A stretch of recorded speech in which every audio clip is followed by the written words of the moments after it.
CST, un terrible drame qui s'est déroulé le vendredi 10 février. Alors qu'il se trouvait au volant de sa voiture, en Seine-et-Marne, Pierre Palmade s'est déporté sur la voie de gauche, percutant de plein fouet un autre véhicule.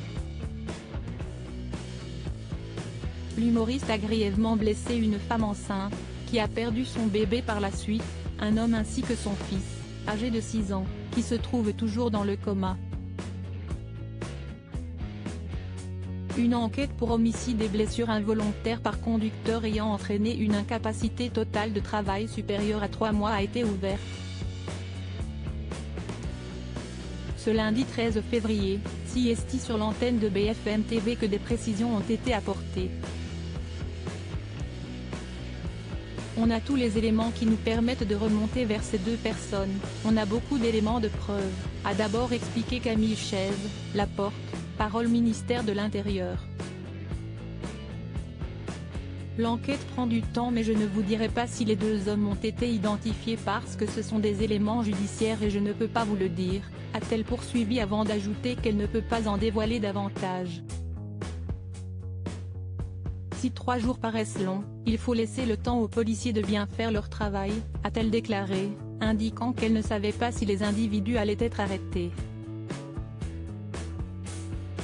L'enquête concernant cet accident suit son cours et il a été révélé que Pierre Palmade était sous l'emprise de cocaïne et de médicaments de substitution au moment de l'accident.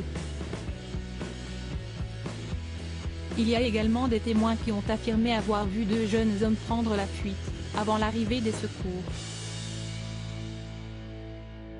Âgés d'une vingtaine d'années, il s'agirait en réalité d'anciens escorts, comme l'a indiqué Le Parisien. Pierre Palmade avait fait leur rencontre sur les réseaux sociaux, avait expliqué une source proche du comédien. Selon ses propos, il aurait noué avec eux des relations régulières basées sur la fête et ces derniers loguaient chez Pierre Palmade depuis jeudi. Ils sont activement recherchés par les policiers et sont susceptibles d'être poursuivis pour non-assistance à personne en danger. Un témoin avait également précisé avoir vu l'humoriste en compagnie de 2 jeunes quelques heures avant le drame.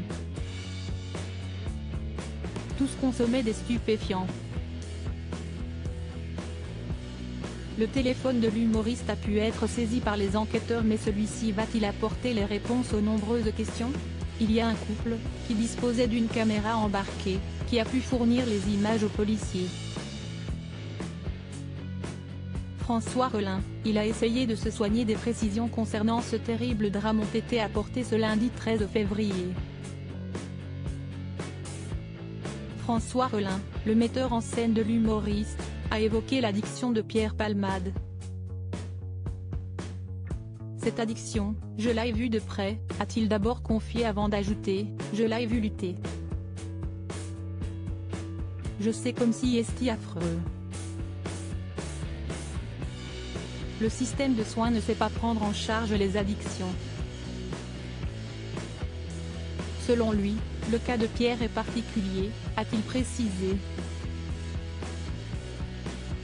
Pierre Palmade a une longue histoire avec la cocaïne puisqu'il avait été condamné en 1995 pour consommation et placé en garde à vue pour usage et acquisition de stupéfiants en 2019. Il a essayé de se soigner, a affirmé François Rollin. Il a essayé très fort. Mais même avec de très bons moyens, ce n'est pas gagné.